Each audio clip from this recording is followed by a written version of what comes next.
E eu gostaria de transmitir aos irmãos os mesmos ensinamentos que o Senhor tem falado ao meu coração. Então eu convido a todos a abrirem suas Bíblias na carta de Paulo aos Efésios, capítulo 3. Consideraremos essa noite os versículos 14 a 21. Carta de Paulo aos Efésios, capítulo 3, versículos 14 a 21.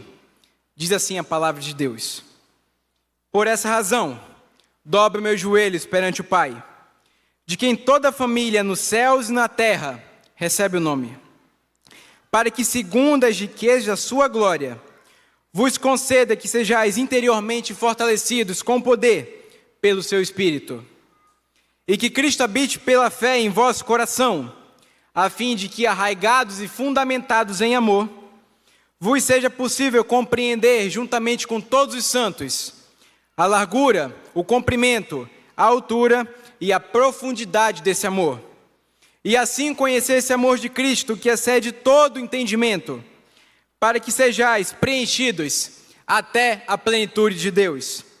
Aquele que é poderoso para fazer bem todas as coisas, além do que pedimos ou pensamos, pelo poder que age em nós.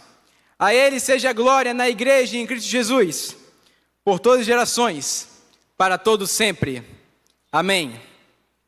Meus irmãos, a cidade de Éfeso era a principal cidade da província da Ásia Menor.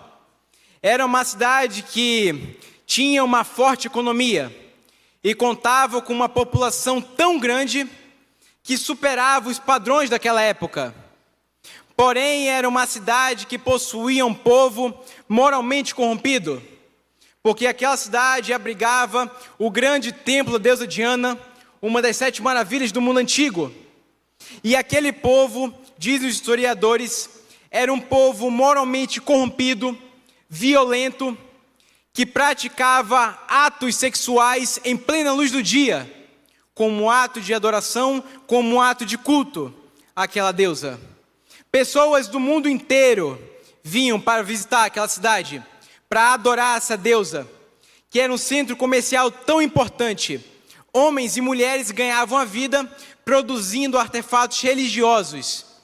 E assim, aquele povo vivia daquela maneira, naquela situação de imoralidade.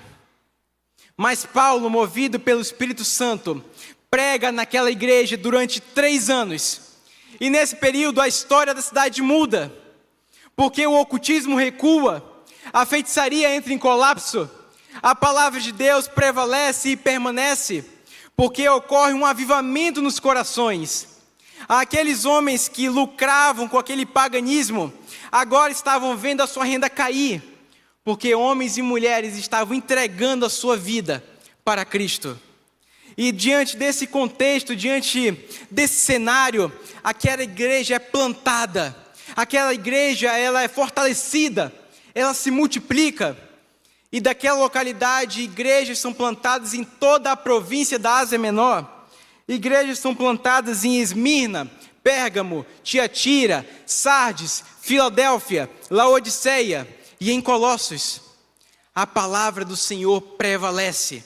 Corações são transformados por conta do Evangelho, por causa de Cristo Jesus. Mas passado aquele tempo de 3 anos, Paulo ele precisa se despedir da igreja, porque o Espírito Santo o conduz para Jerusalém. E segundo a vontade do Senhor, Paulo é detido em Jerusalém, transferido para Cesareia e preso em Roma. E é durante a sua prisão que ele escreve essa carta, a carta aos Efésios, onde ele vai fazer o que eu considero uma das mais belíssimas orações registradas nas Escrituras. Uma oração que Paulo vai nos ensinar a olhar para a eternidade, não as coisas materiais, as coisas que nós temos na terra, mas a olhar para os tesouros celestiais, para aquilo que o Senhor quer para as nossas vidas. Então eu peço que você mantenha a sua Bíblia aberta para acompanhar comigo essa oração tão importante que Paulo realiza. Versículo 14 diz assim a palavra de Deus. Ele inicia: por essa razão, dobro meus joelhos perante o Pai. Que razão é essa? Que motivo é esse? Que causa é essa? Quando nós retornamos na palavra para o que Paulo escreveu nos capítulos anteriores, nós verificamos no capítulo 1 que Paulo ele nos registra sobre as bênçãos de Deus em Cristo Jesus. Nós estávamos na condição de pecadores, de perdidos. Nós sabemos que com a queda de Adão e Eva no jardim, o pecado original, o primeiro pecado, todo homem, toda mulher que nascem forjados no pecado, nascem com a natureza pecaminosa. E com esse desejo, com essa natureza, nós estávamos condenados ao inferno. Nós estávamos condenados ao lago de fogo, onde a Bíblia nos escreve que é um lugar onde o verme não morre e o fogo nunca se apaga, onde nós sofreremos pela eternidade, onde passaremos todos os nossos dias, de geração em geração, de eternidade em eternidade, sofrendo pelos nossos pecados. Mas Paulo vai dizer, porque Deus tanto nos amou, que Ele providenciou um plano, o plano da salvação, o plano da redenção. O próprio Deus deu o seu único Filho, a ponto de que todo aquele que nele cresce, não morresse, mas tivesse a vida eterna.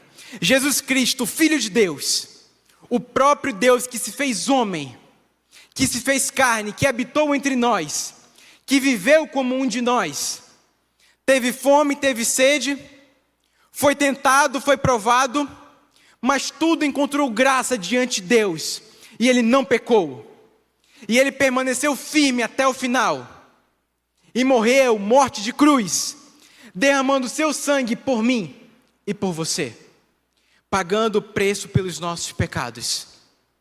Mas ao terceiro dia Ele ressuscitou, com poder e grande glória, e hoje, nesse momento, está assentado à direita do trono de Deus. E esse plano o Senhor forjou antes mesmo da fundação do mundo, antes mesmo de qualquer um de nós existíssemos. Ele forjou esse plano, esse propósito, esse projeto tão incrível de redenção, de graça, de favor imerecido. Ele nos alcançou. E Paulo ele vai falar dessas bênçãos de Deus em Cristo Jesus. Porque agora todo aquele que crê no Senhor Jesus é salvo, é selado com o Espírito Santo da promessa. Agora já não mais para a condenação, mas agora para a vida eterna. Para a vida eterna, para vivermos com o Senhor, juntos, na sua presença, por toda a eternidade. No capítulo 2, Paulo vai nos falar sobre a graça. A salvação é pela graça. A salvação não é pelas obras, para que ninguém se glorie. A salvação é pela graça. O Senhor tem misericórdia de quem Ele quer ter misericórdia. Nós não temos nenhuma condição de alcançarmos a salvação. Nada do que façamos, nenhuma de nossas obras, por mais boas, de boas intenções que seja, nos garante a salvação. A própria palavra nos diz que tudo aquilo que nós fazemos, até os melhores atos, é como trapo de imundície diante do Senhor. A salvação vem pela graça, vem por meio do Senhor, gratuitamente. Não há nada em nós e não há nada do que façamos que o Senhor possa nos dizer e olhar, você merece salvação. Não.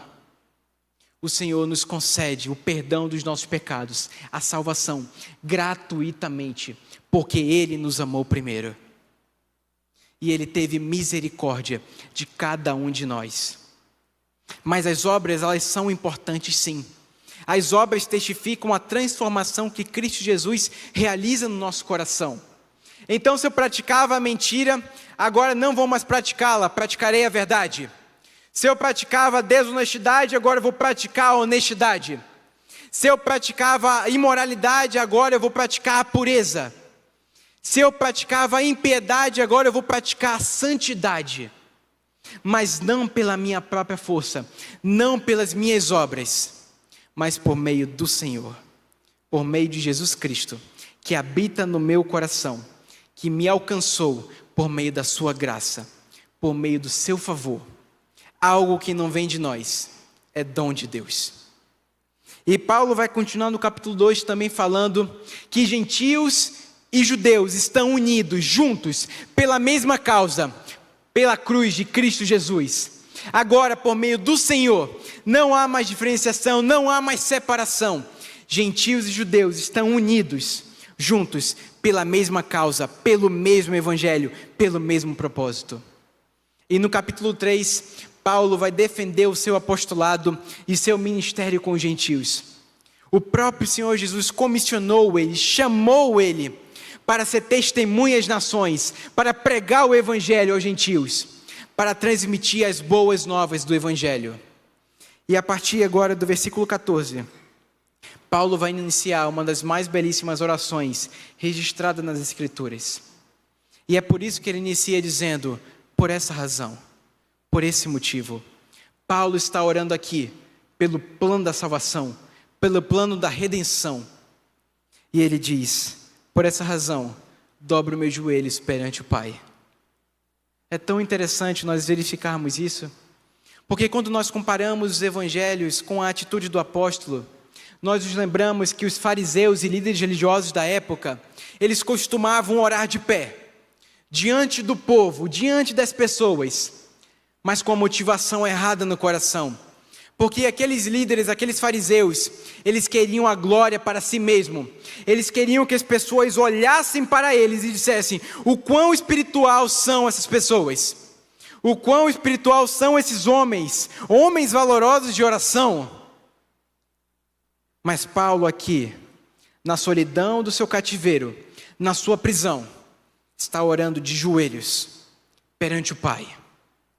Sozinho, porém com as motivações corretas dentro do seu coração. Mas isso não significa dizer que você estar de joelhos torna a oração mais espiritual. Não é isso que o texto quer nos dizer. Mas é o profundo senso de reverência que Paulo tinha com o Senhor. Porque Paulo sabia muito bem com quem ele estava conversando, com quem ele estava orando. Ele estava orando com o Criador dos céus e da terra, com o Deus grande e temível, o Deus onipotente, o Deus onisciente, o seu Criador.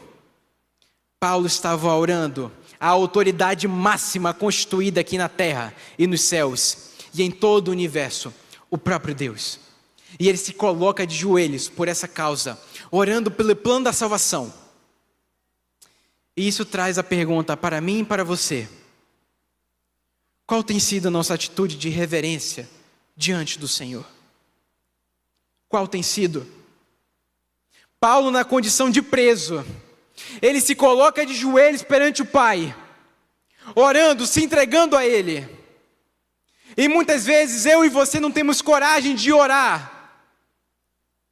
Talvez porque estamos ocupados demais, porque temos muitos afazeres na nossa vida.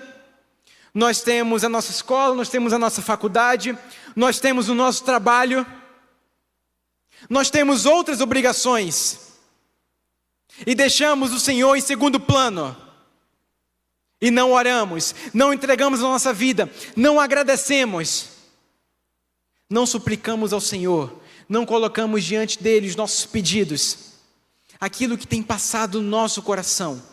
E muitas vezes queremos cobrar do Senhor isso, mas nem sequer conversamos com Ele. Paulo aqui tinha todas as razões e todos os motivos para reclamar diante do Senhor. Mas ele está aqui, de joelhos, perante o Pai. E ele prossegue dizendo: de quem toda a família nos céus e na terra recebe o nome.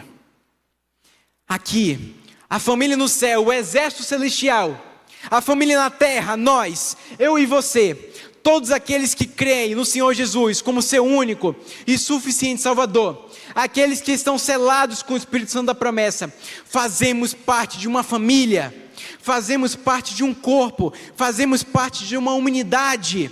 Nós constituímos a família do Senhor aqui na terra, e nós recebemos o nome. Que nome é esse? O nome do nosso Pai, Deus. Nós temos uma identidade, a nossa identidade é o Pai. E o que nós temos feito com essa identidade? Será que nós temos honrado o Senhor com essa identidade? Será que as pessoas no mundo conseguem nos identificar como cristãos? As pessoas no seu trabalho sabem que você é um cristão? Na sua escola, na sua faculdade, você fala sobre Deus, você fala sobre Jesus? O que você tem feito com essa identidade que você recebeu mediante graça, mediante favor imerecido, aquele que te salvou? O que você tem feito com essa identidade? Isso foi algo que tocou muito o meu coração no último ano, no seminário. De refletir e saber o que eu tenho feito com a minha identidade, que é o Pai, que é o próprio Deus. De saber que eu fui constituído como filho de Deus, por meio de Jesus Cristo. O que eu tenho feito? Será que a igreja tem se preocupado nas ações, no evangelismo, em pregar o evangelho? Será que temos pregado o evangelho nas oportunidades que Deus tem aberto, nas portas que o Senhor tem aberto? Será que ao menos nos preocupamos, demonstramos o interesse de realmente propagar essas boas novas que um dia nos salvou? Será que qualquer um de nós já nos importamos em ir na sexta-feira na Panaí para participar de um culto, para saber a realidade daqueles irmãos que vivem naquela feira, de sentir o cheiro que ali é inalado, dos comerciantes que trabalham dia e noite para conseguir o seu sustento? Será que nós pensamos em pelo menos visitar um dia o Firmados na Rocha, onde tem adolescentes e jovens com a vida destruída, com famílias quebradas, que não tem pessoas com que se porte com eles, aqui do nosso lado? Mas estamos aqui todo domingo, eu e você. Será que é necessário que todas as vezes, todos os anos, o pastor Jorge Max precise fazer um compromisso chamado Operação André, para que tenhamos a coragem de evangelizar um irmão? Será que temos cumprido o nosso papel como cristãos, tendo a identidade do Senhor no nosso coração?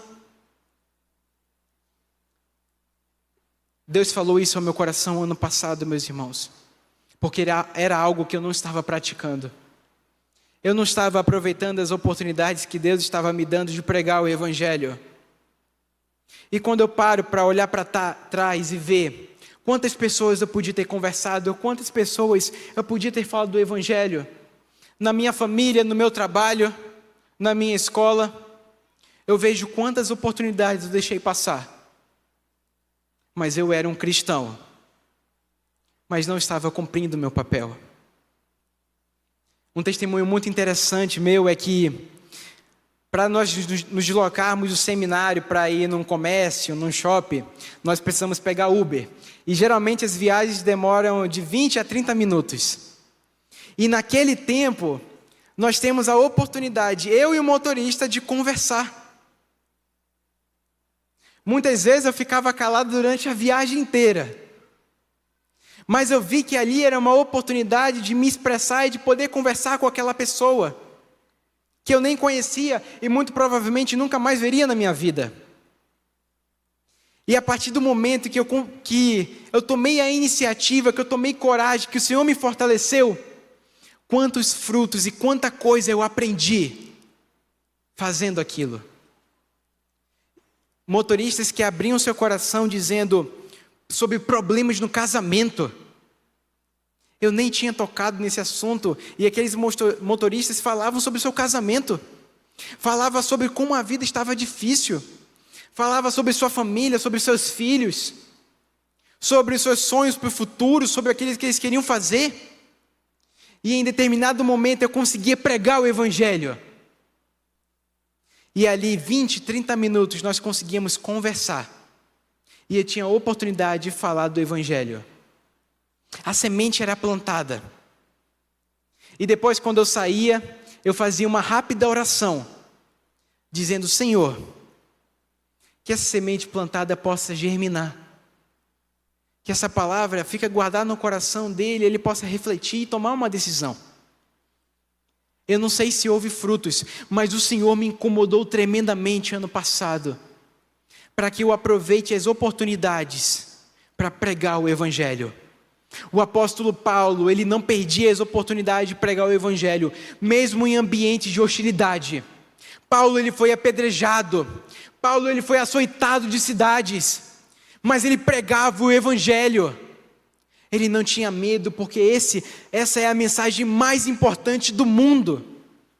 A mensagem que um dia me salvou, porque eu escutei esse Evangelho. E o meu papel e o seu papel é pregar o Evangelho, porque nós somos a família de Deus aqui na terra, porque nós recebemos a identidade do Senhor, nós recebemos o seu nome, e nós devemos honrar esse nome, com todo o nosso coração, com toda a nossa vida, com todo o nosso ser, e fazer aquilo que Ele nos incumbiu a fazer, não por obrigação, mas por amor a Ele, porque nós o amamos, porque nós o glorificamos. E Paulo, ele vai prosseguir agora a sua oração no versículo 16, realizando o seu primeiro pedido de oração. Ele diz: para que, segundo as riquezas da sua glória, vos conceda que sejais interiormente fortalecidos com poder pelo seu Espírito. Aqui ele fala, para que segundo as riquezas da sua glória. Paulo está orando segundo a glória de Deus. A glória de Deus é a sua majestade, é o seu poder, é tudo aquilo que Deus representa, a sua grandeza, a sua onipotência, onisciência, a sua onipresença. Deus é o mesmo Deus de ontem, é o mesmo Deus hoje, será o mesmo Deus amanhã. Ele não muda. Deus é um Deus infinito, Ele existe desde a eternidade e sempre existirá. Essa é a glória do Senhor, a glória de Deus, é a grandeza do seu poder e da sua majestade. E Paulo está orando aqui segundo as riquezas da sua glória, da glória de Deus. Para quê? Para que conceda que sejais interiormente fortalecidos com poder pelo seu Espírito. Meus irmãos, não podemos fazer nada senão pelo Espírito Santo, senão pelo poder de Deus. Mas para que esse poder? Para vivermos uma vida de santidade, para vivermos uma vida santa, para vivermos uma vida irrepreensível, para termos condições de pregar o Evangelho, de servir na obra do Senhor, de honrá-lo e glorificá-lo com todo o nosso ser, com todo o nosso coração, mesmo mediante as dificuldades, mesmo mediante as tribulações, as aflições. É pelo poder do Espírito Santo que o Senhor nos capacita a vivermos essa vida em seu nome. Paulo aqui, ele está preso. Ele podia fazer qualquer pedido de oração, pedir pela sua saúde. Ele já era um idoso. Havia marcas, cicatrizes no seu corpo. Ele podia orar pela libertação da sua prisão. Mas Paulo está orando aqui para que ele seja fortalecido com poder pelo Espírito Santo.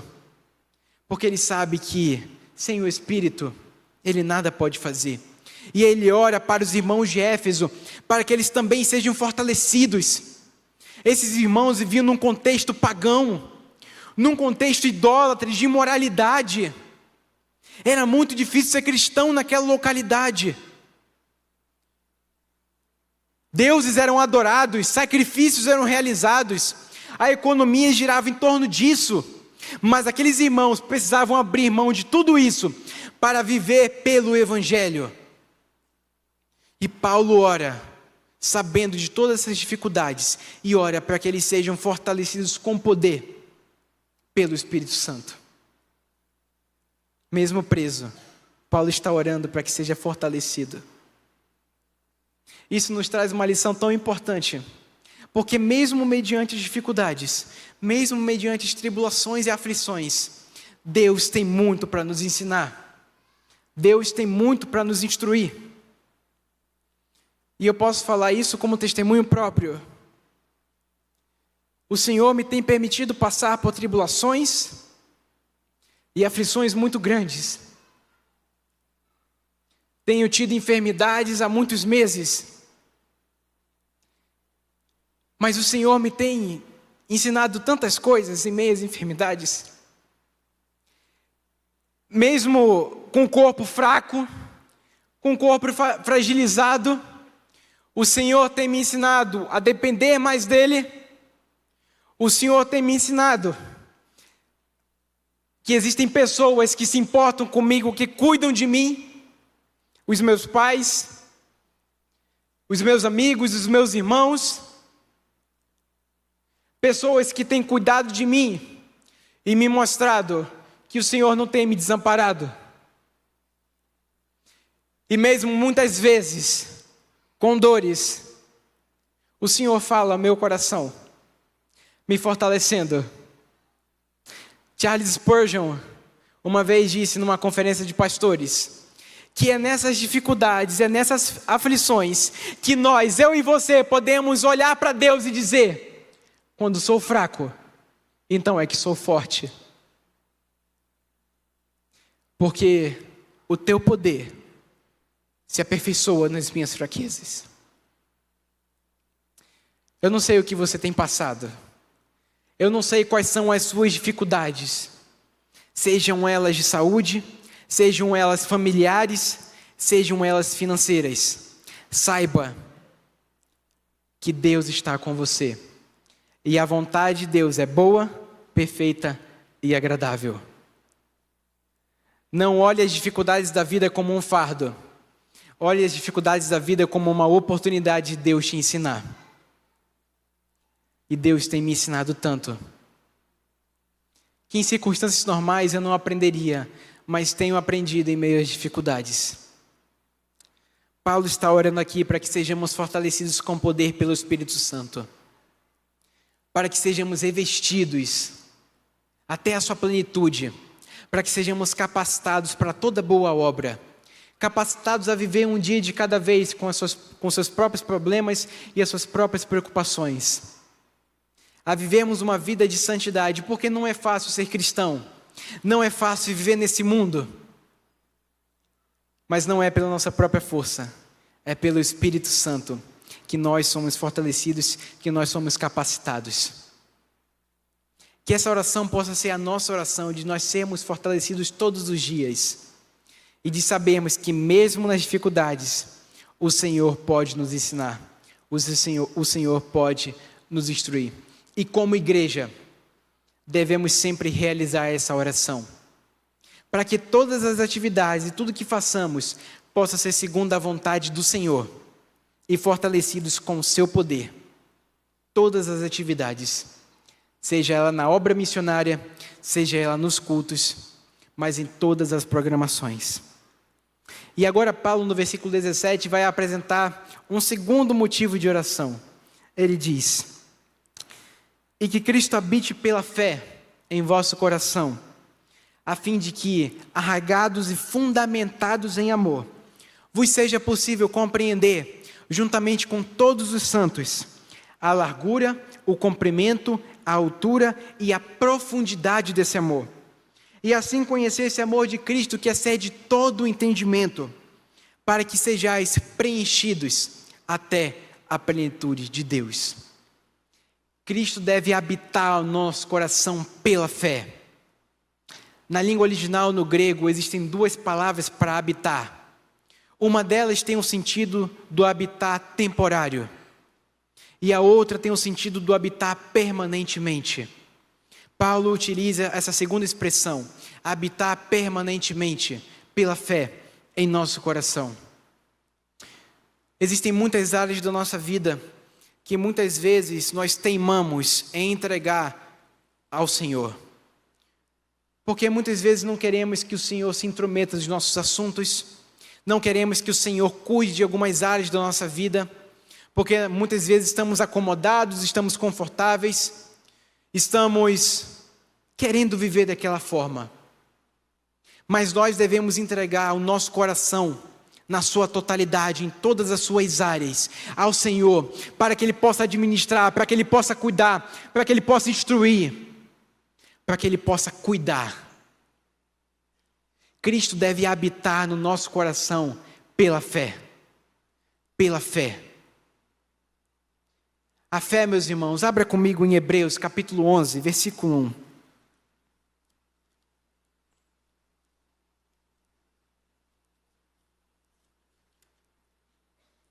Hebreus capítulo 11, versículo 1 diz assim: a fé é a garantia do que se espera e a prova do que não se vê.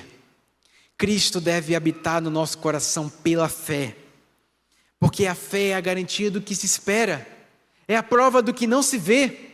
Nós estamos esperando Cristo voltar, com poder, com grande glória para nos buscar, onde nós seremos aperfeiçoados, onde nós seremos glorificados. Mas Cristo deve habitar pela fé no nosso coração. Não podemos vacilar, não podemos dar trégua. Cristo deve habitar permanentemente no nosso coração pela fé. A fim de quê?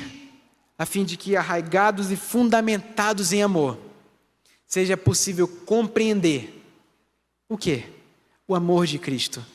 O amor de Cristo que excede todo entendimento humano. Todo entendimento humano. E é extremamente interessante, Paulo ele usa uma linguagem de comparação, arraigados e fundamentados, como raízes sólidas no solo, como um prédio que tem alicerces firmes, alicerces sólidos, consolidados, fundamentos bem alicerçados. E nós verificamos essa linguagem em toda a Bíblia, tanto no Antigo Testamento como no Novo Testamento. Abra comigo em Jeremias capítulo 17, versículos 7 e 8. Olha que precioso o profeta vai nos dizer, com a mesma linguagem. Jeremias capítulo 17, versículo 7 diz assim: bendito o homem que confia no Senhor, cuja esperança é o Senhor. Ele é como uma árvore plantada junto às águas, que estende suas raízes para o riacho. Não temerá quando vier o calor, pois sua folhagem sempre estará verde. E no ano da seca, não ficará preocupada, nem deixará de dar fruto. É a mesma linguagem, arraigados, como uma árvore bem plantada, junto ao ribeiro de águas, cuja folhagem não murcha, e o fruto dá no seu tempo, no tempo certo. E quando nós verificamos fundamentados, nós tivemos uma ilustração belíssima essa manhã. O pastor Nelmo, que pregou em Mateus capítulo 7, versículos 24 a 27, diz sobre a casa alicerçada sobre a rocha, com alicerces firmes, que mesmo quando o vento, as tempestades vêm, batem e sopram contra aquela casa, essa casa permanece intacta, essa casa permanece firme, inabalável. É da mesma forma que nós devemos viver, arraigados e fundamentados em amor, para que seja possível compreender o amor de Cristo, que excede todo o entendimento. E como nós estaremos arraigados e fundamentados no Senhor? Conhecendo cada vez mais dEle, conhecendo cada vez mais aquilo que Ele quer para nós, conforme a sua palavra, conforme o que está escrito. A Bíblia é a revelação de Deus, tudo aquilo que Ele quer para a nossa vida, em todas as áreas está aqui na palavra do Senhor. Será que nós temos meditado nas Escrituras? Será que temos aberto a nossa Bíblia durante a semana? Será que nós temos orado ao Senhor? Clamado a Ele? Conversado com Ele, entregando os nossos pedidos, tudo aquilo que nós somos, tudo aquilo que nós estamos passando? Percebam, meus irmãos, que o nosso problema não é orar. O nosso problema é persistir na oração. Muitas vezes nós iniciamos uma oração realizando vários pedidos, na segunda, na terça, na quarta, na quinta-feira, e na sexta a gente deixa de orar. Nós nos esquecemos. Falhamos tantos dias. Nós devemos orar todos os dias. Não como uma obrigação, mas porque nós queremos conversar com o Senhor, porque nós queremos desenvolver intimidade com Deus, porque nós queremos estar mais próximos dEle, porque nós queremos estar arraigados e fundamentados nele, no Senhor. Nós devemos orar todos os dias. E Paulo está nos dizendo aqui, arraigados e fundamentados em amor. Versículo 18. Para que seja possível compreender, juntamente com todos os santos. Percebam essa condição tão importante. Juntamente com todos os santos. Quem são os santos? Somos nós, eu e você. Nós que cremos no Senhor Jesus como nosso único e suficiente Salvador. Só será possível compreender esse amor de Cristo que excede todo entendimento, juntos, como família, como corpo de Cristo, como igreja. Um cristão, ele não pode viver sozinho. Um cristão, ele não pode viver isolado da comunidade. Não. Um cristão deve viver junto com a sua igreja. Um cristão deve viver com irmãos mais chegados, com pessoas de confiança que professam a mesma fé, que professam o mesmo evangelho. Porque o Senhor também utiliza pessoas para nos edificar, pessoas para nos fortalecer, pessoas para nos instruir, pessoas para exortar o nosso coração. A Bíblia nos diz que nós teremos amigos mais chegados do que irmãos. Pessoas que nos importamos, pessoas que procuramos cuidar, exortar, repreender em amor. E pessoas que nós levaremos para a vida toda. Nesse processo de santificação, nesse processo de caminhada na vida cristã. Só será possível compreendermos o amor de Cristo, que excede todo o entendimento humano, juntos, como corpo de Cristo. É por isso que não pode haver desunião no meio da igreja. É por isso que não pode haver intrigas, brigas, rivalidades, egoísmo. A igreja deve estar unida com um único propósito. É por meio do evangelho que o Senhor une pessoas com tantas diferenças, mas com o mesmo propósito em comum: viver para honrar e glorificar o nome do Senhor e pregar o seu evangelho a tempo e fora de tempo. É por meio do evangelho. E a igreja deve ficar unida. Uma casa, ela não permanece firme se os membros não estiverem de comum acordo. A casa precisa estar junta, a igreja precisa estar unida. Todos nós, eu e você, precisamos estar unidos pela causa do evangelho. O mundo consegue nos atacar de todas as formas, de todas as maneiras. Sistematizados, organizados. Eles não têm medo de propagar aquilo que eles defendem. Ideologias e moralidades na internet, nos comerciais, nas propagandas, mesmo na rua. Nós devemos ter a coragem, juntos como igreja, de pregar esse amor de Cristo que excede todo entendimento humano, com coragem, não diminuindo nem aumentando o evangelho, mas o evangelho puro e genuíno. Porque se não fosse a graça do Senhor, nós estaremos condenados ao inferno. Mas pela sua graça e pela sua misericórdia, nós fomos salvos. Salvos da condenação eterna. Salvos para a vida eterna. A igreja precisa estar unida, juntos, para essa causa. E é isso que essa igreja tem feito. Por meio do compromisso missionário, por meio das frentes evangelísticas, por meio dos programas, dos projetos, para que a igreja trabalhe junta e possamos avançar. Mas quantos de nós têm se disposto a trabalhar na obra do Senhor, a trabalhar nos ministérios, a dispor um pouco do nosso tempo para trabalhar para o Senhor? Isso é algo para eu e você refletir, porque há muito mais que possamos fazer por amor ao evangelho. Mas não existe nada maior que possamos fazer do que Jesus já fez por nós, se entregando na cruz, morrendo pelos nossos pecados. Não há nada que nós façamos do que Ele já fez de tão grandioso por amor a nós. Por amor a nós. Meus irmãos, é somente com todos os santos que nós compreendemos esse amor de Cristo.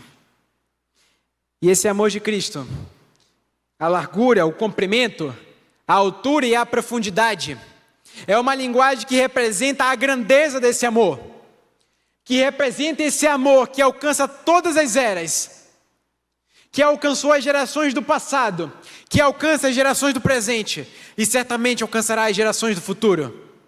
Porque a palavra do Senhor não passará. Eu e você passaremos, mas a palavra de Deus não passará. O Senhor nos alcançou e Ele continuará alcançando a nova geração, aqueles que virão depois de nós. Continuará com seu evangelho, com a sua graça, com seu amor. Independentemente da pessoa, independentemente dos seus pecados, o Senhor tem poder para salvar. Essa é a grandeza do amor de Deus, que supera a largura, o comprimento, a altura e a profundidade. É esse amor que excede todo entendimento humano. O homem natural não consegue compreender as coisas do Espírito, porque as coisas espirituais são compreendidas espiritualmente. O mundo vê a mensagem do Evangelho como loucura. Nós pregamos o próprio Deus que se encarnou, que morreu por nós, ressuscitou ao terceiro dia, e um dia virá para nos buscar. É uma mensagem de loucura, Paulo registra isso. Mas nós conseguimos compreender esse amor, que excede todo o entendimento humano. É esse amor que eu e você precisamos transmitir, tanto em atos como em palavras. Não adianta eu pregar aos irmãos sobre determinada área, sobre determinada situação, se a minha vida não condiz com aquilo que eu falo. Não adianta eu dizer que você deve falar a verdade, mas eu minto. Não adianta eu dizer que você deve ser honesto se eu sou desonesto. Nós devemos viver uma vida, tanto em atos como em palavras, para a glória do Senhor Jesus Cristo. Tanto no nosso trabalho, na nossa escola, na nossa faculdade, na nossa roda de amigos mais íntimos, devemos viver uma vida santificada e entregue ao Senhor de todo o nosso coração. Porque Satanás, ele não dá trégua. Ele vai nos atacar de todas as maneiras, de todas as formas. E no momento que você se deixar ficar vulnerável, Satanás vai te atacar naquela área. Mas nós devemos estar todo o tempo vigilantes, nos fortificando, nos fortalecendo no Senhor, arraigados e fundamentados nele, em amor, para que não caiamos.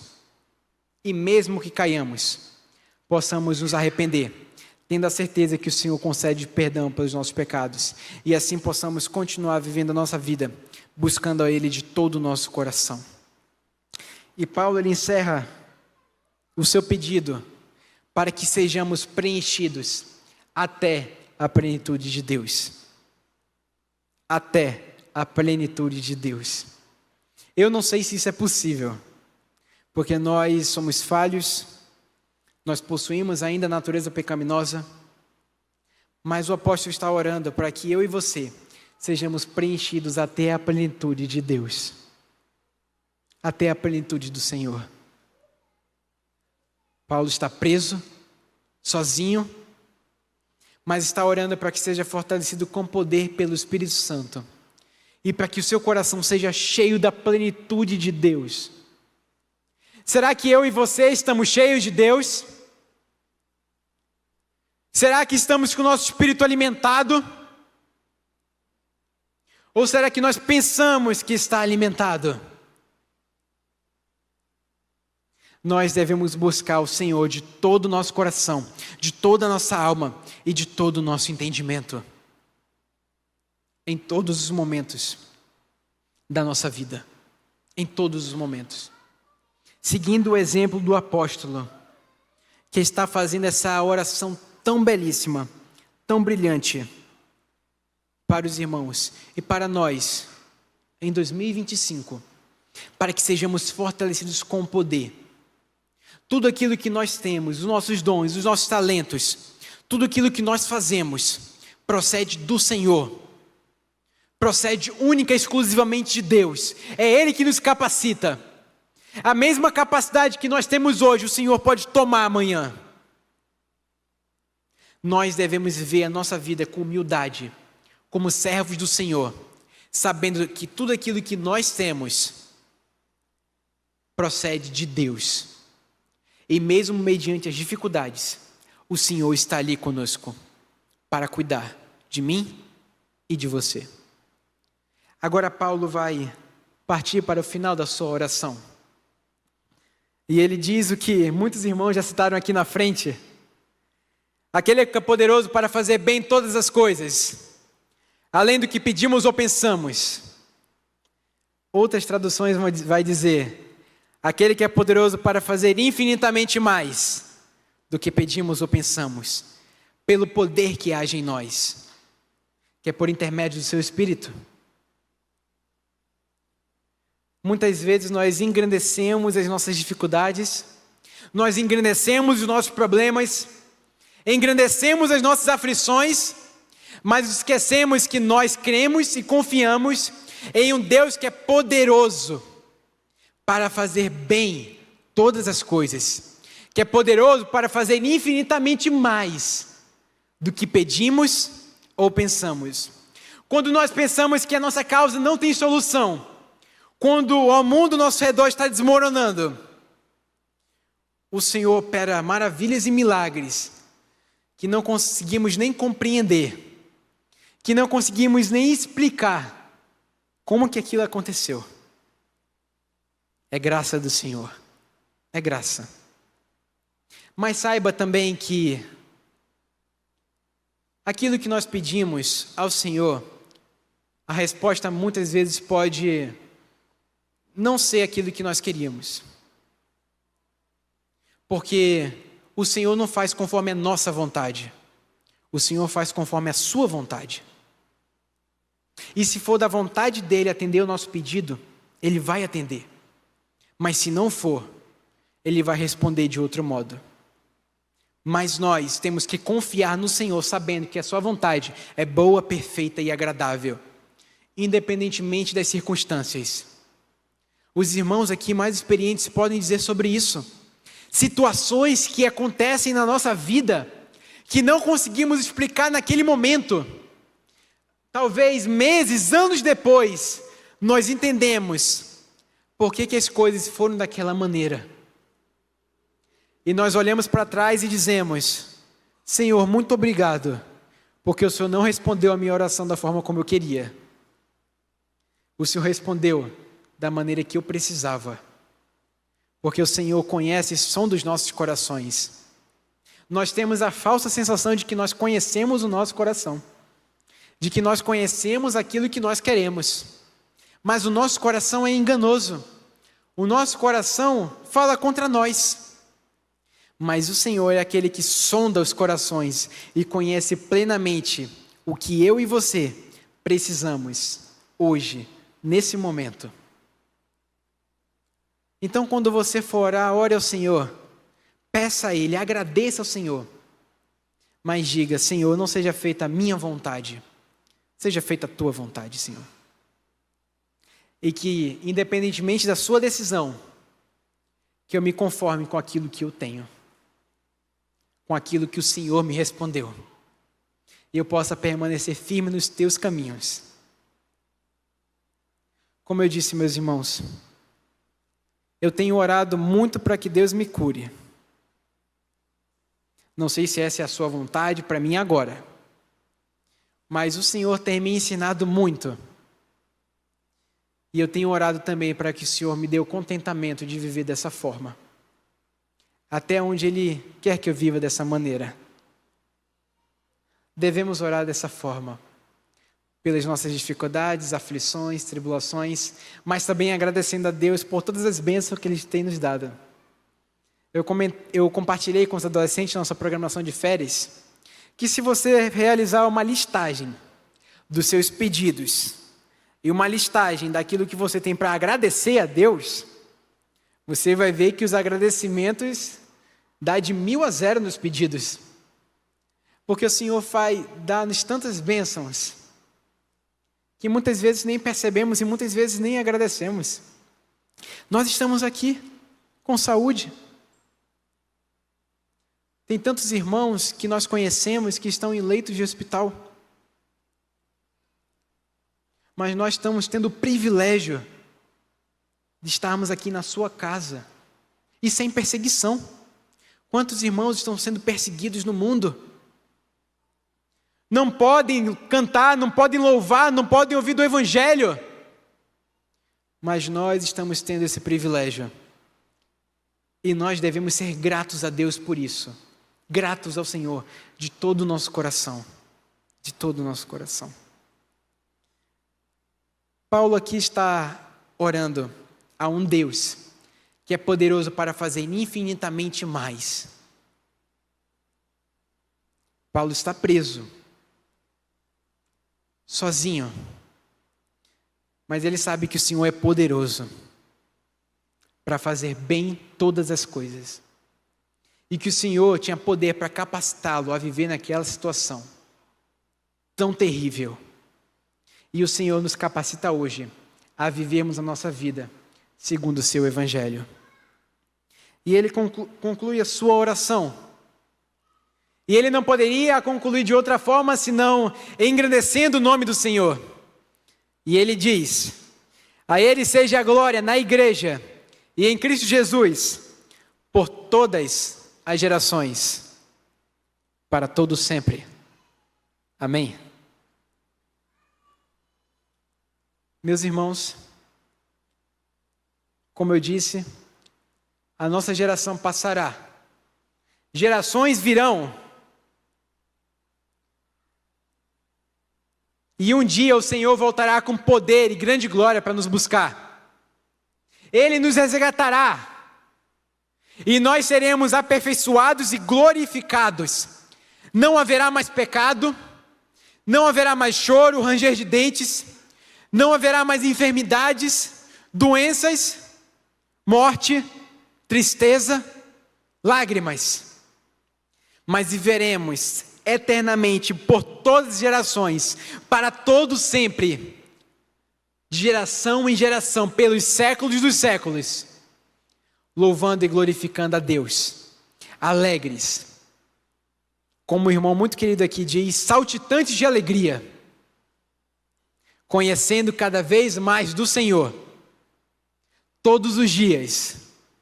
E se passarão o tempo, mas teremos muito mais para conhecer de Deus, de eternidade a eternidade, de geração a geração.